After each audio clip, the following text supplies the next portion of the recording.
ನಮಸ್ಕಾರ. ಮಹಾಭಾರತ ವಿಶೇಷ ಚರ್ಚಾ ಕಾರ್ಯಕ್ರಮಕ್ಕೆ ನಿಮಗೆಲ್ಲರಿಗೂ ಆತ್ಮೀಯ ಸ್ವಾಗತ. ನಾನು ಶ್ರೀಪಾದ್ ಪಾಟೀಲ್. ರಾಜ್ಯ ಕಾಂಗ್ರೆಸ್ ಸರ್ಕಾರಕ್ಕೆ ಇವತ್ತಿಗೆ ಬರೋಬ್ಬರಿ 1,000 ಭರ್ತಿ 1,000 ದಿನಗಳು ತುಂಬಿದೆ. ಈ 1000 ದಿನದಲ್ಲಿ ಸಿದ್ದರಾಮಯ್ಯ ಸರ್ಕಾರ ಸಾಧಿಸಿದ್ದೇನು, ಸಮರ್ಥನೆ ಮಾಡಿಕೊಂಡಿದ್ದೇನು, ಈ ರೀತಿಯ ಪ್ರಶ್ನೆಗಳು ಈಗ ಮೂಡ್ತಾ ಇವೆ. ಮತ್ತೊಂದು ಕಡೆ ವಿರೋಧ ಪಕ್ಷಗಳು ಯಾವ ಪುರುಷಾರ್ಥಕ್ಕೆ ಈ 1000 ದಿನ ಅಂತ ಪ್ರಶ್ನೆ ಮಾಡ್ತಾ ಇದ್ದಾರೆ. ಸರ್ಕಾರ ರಚನೆಗಿಂತ ಮುಂಚೆ ದೆಹಲಿಯಲ್ಲಿ ನಿರಂತರವಾಗಿ ಗೊಂದಲ, ಸರ್ಕಾರ ರಚನೆ ಆದಮೇಲೆ ಕುರ್ಚಿಗಾಗಿ ಕಿತ್ತಾಟ, ಈಗಲೂ ಕೂಡ ಈ ಕ್ಷಣದಲ್ಲಿಯೂ ಕೂಡ ಕಾಂಗ್ರೆಸ್ನಲ್ಲಿ ಚೇರ್ ವಾರ್ ಕಡಿಮೆ ಆಗಿಲ್ಲ. ಒಂದ್ ಕಡೆ ಕುರ್ಚಿ ವಾರ್, ರಸ್ತೆಗೆ ಇನ್ನೂ ಸಿಕ್ಕಿಲ್ಲ ಟಾರ್, ಗ್ಯಾರಂಟಿ ಗೊಂದಲ, ಸ್ಕ್ಯಾಮ್ಗಳ ಹಗರಣಗಳು ಎಷ್ಟೊಂದು, ಎಲ್ಲ ವಿಚಾರಗಳನ್ನ ಇಟ್ಕೊಂಡು ವಿರೋಧ ಪಕ್ಷಗಳು ಆಡಳಿತ ಪಕ್ಷದ ಕಾಲೆಳೆಯುವ ಕೆಲಸವನ್ನ ಮಾಡ್ತಾ ಇವೆ. ಈ ಎಲ್ಲ ಗೊಂದಲಗಳ ಮಧ್ಯೆ ನಿಜಕ್ಕೂ ಕಾಂಗ್ರೆಸ್ಗೆ ಸಂತೃಪ್ತಿ ಇದೆಯಾ, ಸಾರ್ಥಕತೆ ಎನ್ನುವ ಭಾವ ಅವರನ್ನ ಈ ರೀತಿ ಈ ಒಂದು ಸಂಭ್ರಮದಲ್ಲಿ ತೊಡಗಿಕೊಳ್ಳುವಂತೆ ಮಾಡಿದೆಯಾ? ಈ ಎಲ್ಲಾ ಪ್ರಶ್ನೆಗಳಿಗೆ ಉತ್ತರ ಕಂಡುಕೊಳ್ಳೋದೇ ಈ ಹೊತ್ತಿನ ವಿಶೇಷ ಚರ್ಚಾ ಕಾರ್ಯಕ್ರಮ. ಈ ವಿಶೇಷ ಚರ್ಚಾ ಕಾರ್ಯಕ್ರಮ ಅತಿಥಿಗಳು ಕೂಡ ಬಂದಿದ್ದಾರೆ. ಅವರನ್ನ ವೆಲ್ಕಮ್ ಮಾಡ್ಕೊಳ್ಳೋದಕ್ಕಿಂತ ಮುಂಚೆ ಇವತ್ತಿನ ಈ ದಿನದ ಬಗ್ಗೆ ಯಾವ್ಯಾವ ನಾಯಕರು ಏನೇನ್ ಮಾತಾಡಿದ್ದಾರೆ ಅನ್ನೋದನ್ನ ಒಂದ್ಸರಿ ನೋಡ್ಕೊಂಬರೋಣ. ರೆವಿನ್ಯೂ ಡೆಫಿಸಿಟ್ಗೆ ಈ ರಾಜ್ಯದ ಆಯವ್ಯಯವನ್ನು ತೆಗೆದುಕೊಂಡು ಹೋಗೋದ್ರ ಮುಖಾಂತರ ಸಾಲದ ಹೊರೆಯನ್ನು ಹೊರಿಸ್ತಾ ಇರತಕ್ಕಂಥದ್ದು ದೊಡ್ಡ ಅಭಿವೃದ್ಧಿ ಇವರದು. ನಾಡಿನ 6.5 ಕೋಟಿ ಜನರ ಮೇಲೆ ಸಾಲದ ಹೊರೆ ಹೊರಿಸಿರ್ತಕ್ಕಂಥದ್ದು ಇವರ ಅಭಿವೃದ್ಧಿ.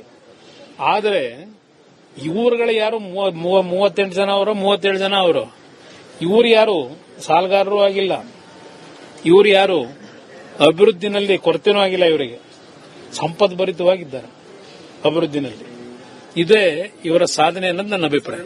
ರಾಜ್ಯ ಸರ್ಕಾರಕ್ಕೆ 1,000 ದಿನಗಳು ತುಂಬುತ್ತಾ ಇದೆ ಅಂತೇಳಿ ಹಾವೇರಿಯಲ್ಲಿ ಮುಖ್ಯಮಂತ್ರಿ ಸಿದ್ದರಾಮಯ್ಯನವರು ಕಾರ್ಯಕ್ರಮ ಮಾಡ್ತಾ ಇದ್ದಾರೆ. ಯಾವ ಪುರುಷಾರ್ಥಕ್ಕೋಸ್ಕರ ಮಾಡ್ತಾ ಇದ್ದಾರೆ? ರಾಜ್ಯದಲ್ಲಿ ಯಾರು ಮುಖ್ಯಮಂತ್ರಿ ಅಂತ ಯಾರಿಗೂ ಗೊತ್ತಿಲ್ಲ.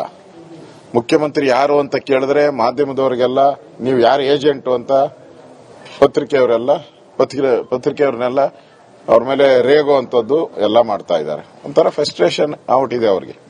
ಅಲ್ಲಿ ಡಿ.ಕೆ. ಶಿವಕುಮಾರ್ ನಾನೇನು ದೆಹಲಿಯಲ್ಲಿ ಹೋಗಿ ಗಾಳಿ ಕುಡಿಯಕ್ಕೆ ಹೋಗಿದ್ನ, ರಾಜಕೀಯ ಮಾಡಕ್ಕೆ ಬಂದಿರೋದು ಅಂತಾರೆ. ಇಲ್ಲಿ ಮಹದೇವಪ್ಪ 5 ವರ್ಷ ಸಿದ್ದರಾಮಯ್ಯನವರೇ ಅಂತಾರೆ. ಅಂದ್ರೆ ಯಾವ ಸಾಧನೆಗೋಸ್ಕರ ನೀವು 1000 ದಿನಗಳನ್ನ ಕಂಪ್ಲೀಟ್ ಮಾಡಿದ್ರಿ? ಕರಾಳ ದಿನಗಳು. ಈ 1000 ದಿನಗಳೇನಿದೆ ಕರಾಳ ದಿನಗಳು. ಒಂದ್ ಕಡೆ ರೇಷನ್ ಕಾರ್ಡ್ ಅನ್ನ ರದ್ದು ಮಾಡಿದಿರ, ಒಂದ್ ಕಡೆ ಬಗರಕುಂ ಸಾಗುವಳಿ ಜಮೀನನ್ನ ರೈತ ಯಾರಿಗೂ ಕೊಡ್ತಾ ಇಲ್ಲ, ಒಂದ್ ಕಡೆ ಕಾಂಟ್ರಾಕ್ಟರ್ಗಳು ಆತ್ಮಹತ್ಯೆ ಹಾದಿ ಹಿಡಿದಿದ್ದಾರೆ. ಇದು 80% ಕಮಿಷನ್ ಹೊಡಿತಾ ಇದ್ದಾರೆ. ನಮಗೆ ಬದುಕಕ್ಕೆ ಆತಾ ಇಲ್ಲ, ಕೆಲಸ ಮಾಡಕ್ಕೂ ಬಿಡ್ತಾ ಇಲ್ಲ. 2018ರಲ್ಲಿ 600 ಭರವಸೆಗಳು ಕೊಟ್ಟಿದ್ರು. Not even 10% of the promises which have been made to the people of Karnataka, they could not able to fulfill them. ಇದು ಪರಿಸ್ಥಿತಿ ಇದ್ದದ್ದು. ಅವರು what moral right they have ನಮ್ಮನ್ನು ಕ್ರಿಟಿಸೈಸ್ ಮಾಡಲಿಕ್ಕೆ? ನಾವು 592 ಭರವಸೆಗಳಲ್ಲಿ 243 ಭರವಸೆಗಳನ್ನು 2 ವರ್ಷದಲ್ಲಿ ಈಡೇರಿಸಿದ್ದೇವೆ.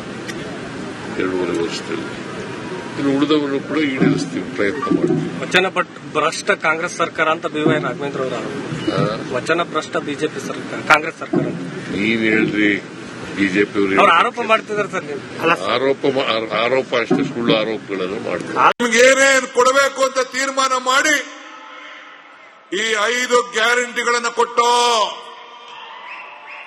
ಈ 5 ಗ್ಯಾರಂಟಿ ಕಾಂಗ್ರೆಸ್ ಗ್ಯಾರಂಟಿ ಆಗಲಿಲ್ಲ, ಕರ್ನಾಟಕ ಸರ್ಕಾರದ ಗ್ಯಾರಂಟಿ ಆಗಲಿಲ್ಲ. ಇಡೀ ಬಿಜೆಪಿಯವರು, ನರೇಂದ್ರ ಮೋದಿ ಅವರು ದೇಶದ ಎಲ್ಲ ರಾಜ್ಯಗಳು ಕರ್ನಾಟಕ ರಾಜ್ಯವನ್ನ ಕಾಪಿ ಮಾಡಿ ಇದು ದೇಶದ ಗ್ಯಾರಂಟಿ ಆಗಿ ಇವತ್ತು ಉಳ್ಕೊಂಡಿದೆ. ಇದಕ್ಕೆ ಕಾರಣ ನೀವು ಕೊಟ್ಟಂತ ಮತ. ಅದಕ್ಕೆ ನಿಮ್ಗೆ ಕೋಟಿ ನಮಸ್ಕಾರ. ನಿಮ್ಮೆಲ್ಲರೂ ಕೂಡ ಅಭಿನಂದನೆ ಹೇಳಲಿಕ್ಕೆ ನಾನಿಲ್ಲಿ ನಿಂತಿದ್ದೇನೆ. ಸರ್ಕಾರಕ್ಕೆ 1000 ದಿನ. ಈಗ ಯಾವೆಲ್ಲ ನಾಯಕರು ಏನೇನು ಮಾತಾಡಿದ್ರು ಅನ್ನೋದನ್ನ ನೀವು ಕೇಳಿಸ್ಕೊಂಡ್ರಿ. ಕುಮಾರಸ್ವಾಮಿ ಅವರು, ಆರ್ ಅಶೋಕ್ ಅವರು, ಸಿದ್ದರಾಮಯ್ಯ, ಡಿಸಿಎಂ ಡಿಕೆ ಶಿವಕುಮಾರ್ ಮಾತಾಡಿದ್ದನ್ನ ಕೇಳಿಸ್ಕೊಂಡ್ರಿ.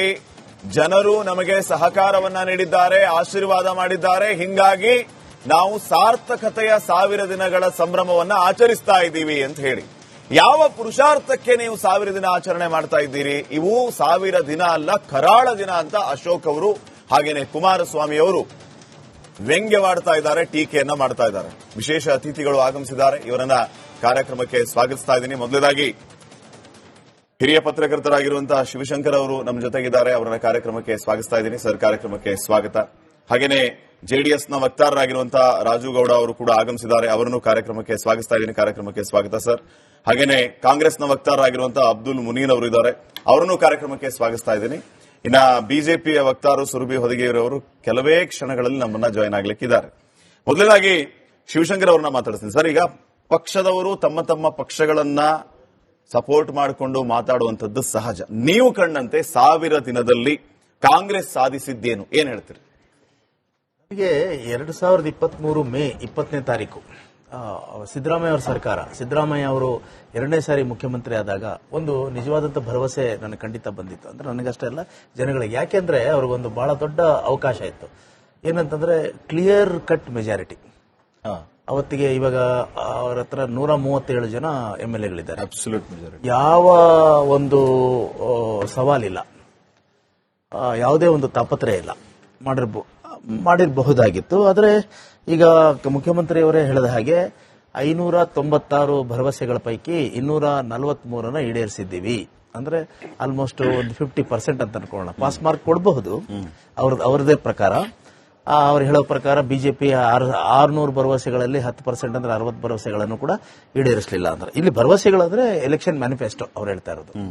ಒಂದಂತೂ ಕ್ಲಿಯರ್ ಕಟ್ ಇದೆ, ಈ ಸರ್ಕಾರದ ಒಂದು ಹಾಲ್ಮಾರ್ಕ್ ಏನಂತಂದ್ರೆ ಗ್ಯಾರಂಟೀಸ್. ಅವರು ಎಲೆಕ್ಷನ್ಸ್ ಮುಂಚೆ ಅವರು ಹೇಳಿದ್ದೇನೆಂದ್ರೆ ಗ್ಯಾರಂಟಿ, 5 ಗ್ಯಾರಂಟಿಗಳು ನಮ್ಮ ಟ್ರಂಪ್ ಕಾರ್ಡು, ಆ ಗ್ಯಾರಂಟಿ ಕಾರ್ಡ್ ಕೊಡ್ತೀವಿ ಅಂತ. ಆ ಗ್ಯಾರಂಟಿಯನ್ನ ಇಂಪ್ಲಿಮೆಂಟ್ ಮಾಡಿದ್ದಾರೆ, ಅದರಲ್ಲಿ ನಿರ್ವಿವಾದ.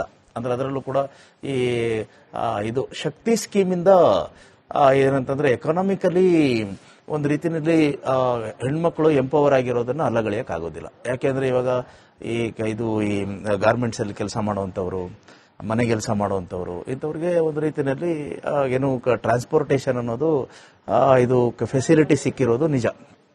ಗೃಹಲಕ್ಷ್ಮಿ 2,000 ತಿಂಗಳಿಗೆ ಮನೆ ಹೆಂಡತಿಯರಿಗೆ ಕೊಡುವಂಥದ್ದು ಅಂತ. ಅದರಲ್ಲಿ ಅದರ ಪ್ರಶ್ನೆಗಳು ಬಂದೇ ಬರುತ್ತಲ್ಲಿ. ಯಾಕಂದ್ರೆ ಎಲ್ಲಾ ಬಡವರಿಗೂ ಸಿಗ್ತಾ ಅದು ಅಂದ್ರೆ ಬಡತನ ನಿವಾರಣೆ ಅನ್ನೋದು ಉದ್ದೇಶ.